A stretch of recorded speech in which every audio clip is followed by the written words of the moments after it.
CNE news में आप सभी का स्वागत है और अब लेते हैं खबर विशेष की ये खबर।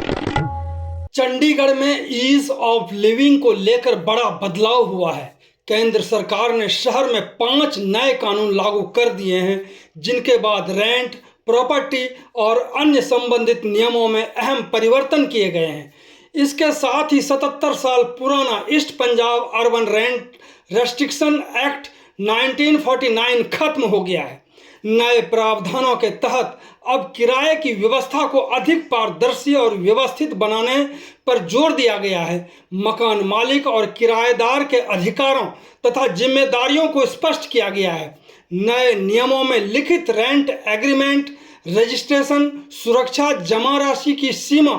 और बेदखली से जुड़े प्रावधानों में बदलाव किया गया है। रिहायशी संपत्तियों के लिए सुरक्षा जमा अधिकतम 2 महीने के किराए तक सीमित की गई है, जबकि व्यावसायिक संपत्तियों के लिए यह 6 महीने तक की हो सकती है। इसी को लेकर सुनते हैं चंडीगढ़ के चीफ सेक्रेटरी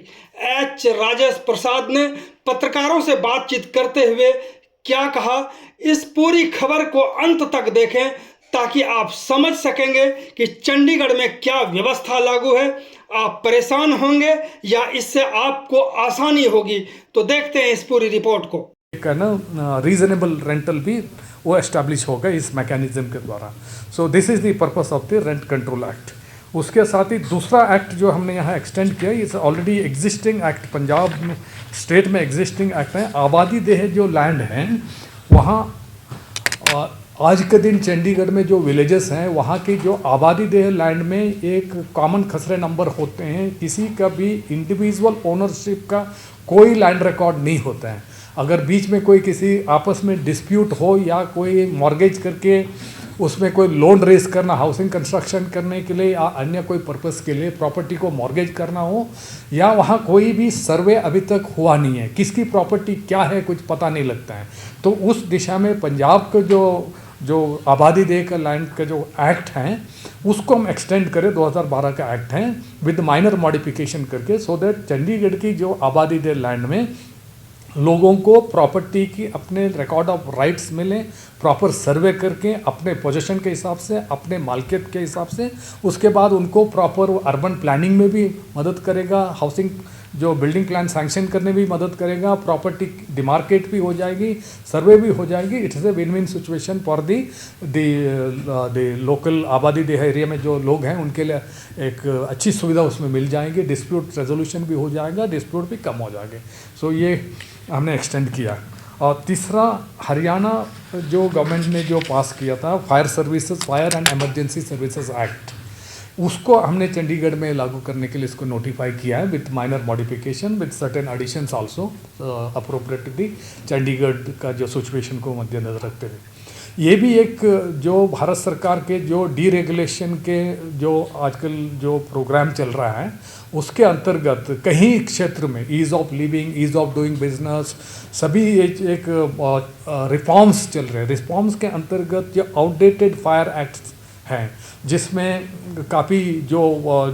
रिक्वायरमेंट है काफ़ी स्ट्रिंजेंट है, हर साल उसको रिन्यूअल करना पड़ता है, लोगों को काफ़ी उसको है ना मेहनत करनी पड़ती है कंप्लायंस को इंश्योर करने के लिए। सब चीज़ों को रिफॉर्म करते हुए मॉडर्न डे की जो ग्लोबल बेस्ट प्रैक्टिसेस को जो अडॉप्ट करते हुए,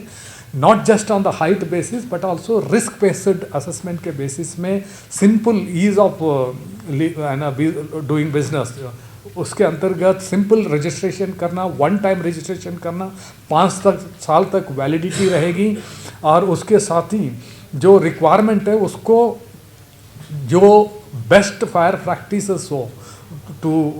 take care of the fire safety requirements, and also that the business people would have the ease of operation, all factors, and also the authority, delegation of authority, then time limit for the giving the certificates, all it's a complete comprehensive reforms को इसमें लागू करते हुए जो Haryana government ने जो act को पास किया था 2021 में 22 में लागू किया था, उसको हमने चंडीगढ़ को अडेप्ट करते हुए सर्टेन चेंजेस करते हुए उसको हमने नोटिफाई किया। उसके अभी नए एक्ट आने के बाद चंडीगढ़ में भी ये जो लेटेस्ट मॉडर्न जो लीगल फ्रेमवर्क है, सुविधा हैं जो उसमें जो बेनिफिट्स मिलेगा सारे लोगों को, यहाँ व्यापारियों को और उसके साथ संस्था को, सबको it will be an a very good legislation for the benefit of the people. And the fourth one is with regard to prevention of human smuggling act of 2012, जो पंजाब गवर्नमेंट ने जो यहाँ जो काफ़ी जो ट्रैवल एजेंट्स होते हैं, जो डूबियस ट्रैवल एजेंट्स होते हैं और भी अन्य ऑपरेटर्स होते हैं जो यहाँ उनको है ना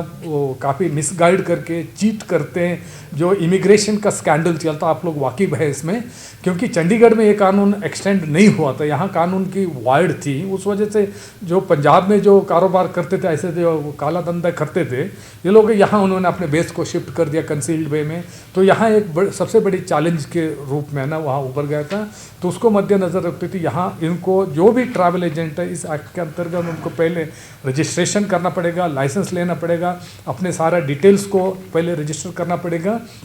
और उसके बाद अगर कोई भी वायलेट करेगा उसमें प्रोसिक्यूशन होगा, इन्वेस्टिगेशन, प्रोसिक्यूशन, और उसमें पेनल्टी भी 3 से 7 साल तक की, मिनिमम 3 to 7 ईयर की प्रावधान है.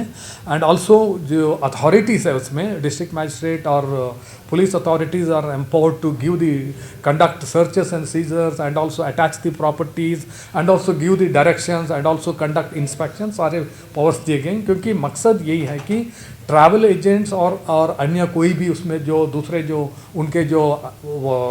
सहायक जो भी होते हैं और फैसिलिटेटर्स होते हैं और वन हु इज़ ना conspire with them, whosoever is there, this menace would be come to an end, क्योंकि there stringent penalty provisions are there, everybody must get registered and they should maintain transparency, उनका जो भी जो details होगा वो portal में उनको apply करना पड़ेगा. तो fourth legislation is the Indian stamp act Amendment Act, which was passed by the Punjab government, the Punjab state, which has been extended here. it's एक सिंपल एक सेक्शन में जो पंजाब सरकार ने जो अमेंडमेंट किया था पंजाब स्टेट में, उसको हम एक्सटेंड करें. बेसिकली जो अंडर वैल्यूएशन होती है स्टैम्प ड्यूटी कैलकुलेशन में जब प्रॉपर्टी रजिस्ट्रेशन करता है, उसको यहाँ रेफ़र करने का, जो भी रजिस्ट्रेशन अथॉरिटीज़ होते हैं, सब registrar and other registration authorities और any other authority who would come to know that the duty has not been properly calculated and there is a undervaluation, so that can be referred to the collector of stamps and the authorities under the act. उनको उस पर प्रावधान दिया कि उसको proper duty को calculate करना, stamp duty को. अगर किसी ने एक और उसके जो डेफिसिट स्टैम्प ड्यूटी है उसको ऊपर 12% इंटरेस्ट लगेगा. अगर किसी ने भी जानबूझ के अगर किसी मतलब वांट, जैसे मैंने कहा it is based on the model tenancy act published by the government, by the central government, and Government of India has given directions to all the states to adopt this Model Tenancy Act or to amend their existing Tenancy Act. This Model Tenancy Act is, as I said, it is a reformative step to reform the rental housing sector, not just housing but also the commercial and industrial sectors in the direction of enhancing the economic activity को यहाँ बढ़ावा देने के लिए, income को बढ़ाने के लिए, रोज़गार को बढ़ाने के लिए, एंड ऑल्सो जो रेंटल डिस्प्यूट के वजह से यहाँ जो इतने जो डिस्प्यूट रेजोल्यूशन में इतना टाइम लगता था, इतने डिस्प्यूट सालों लगते थे, अपील स्टेज में जाता था और लोग रेंट पर प्रॉपर्टी को चढ़ाना ही कहीं जगह छोड़ दिया था या उसको डरते थे करने में, और कोई उसमें इस सेक्टर में इन्वेस्टमेंट नहीं आता था. रेंटल हाउसिंग की स्कीम ही नहीं है, कोई प्राइवेट सेक्टर जाके रेंटल हाउसिंग का स्कीम बढ़ा के रेंटल हाउसिंग को है ना रेंट चढ़ाने का ऐसी कोई स्कीम डेवलप हुई नहीं, because of the lacunas, the deficiencies in the legislation. उसको मद्देनज़र रखते हुए उसको स्ट्रीमलाइन किया गया, उसको रिफॉर्म किया गया, क्योंकि तो ये डिस्प्यूट रेजोल्यूशन एक समयबद्ध तरीके में हो और उसके साथ ही एक एडमिनिस्ट्रेटिव डिपार्टमेंट के द्वारा रजिस्ट्रेशन हो, पंजीकरण हो, जो रेंट एग्रीमेंट का रिटर्न एग्रीमेंट हो, और उस रिटर्न एग्रीमेंट जो रजिस्ट्रेशन होगा that would be considered as the basic evidence, and that is उस एविडेंस को कहीं भी चैलेंज करने की ज़रूरत नहीं, दैट वुड बी कंसिडर से पुख्ता सबूत माना जाके, और एक जो सारी जो डिस्प्यूट रेजोल्यूशन मैकेनिज्म जो है प्रोसीडिंग्स हैं समरी तरीके से हो और समयबद्ध 60 डेज के अंतर्गत हो, सो दैट द लैंडलॉर्ड और the tenant both their interest are balanced and the reforms takes place in the rental house sector. इसका ऑब्जेक्टिव से इसको देश भर में 16 स्टेट यूनियन टेरिटरीज ने ऑलरेडी लागू किया। आई थिंक हमारा थोड़ा लेट ही मैं मानता हूँ, better late than ever. But as far as the advocate की सवाल है,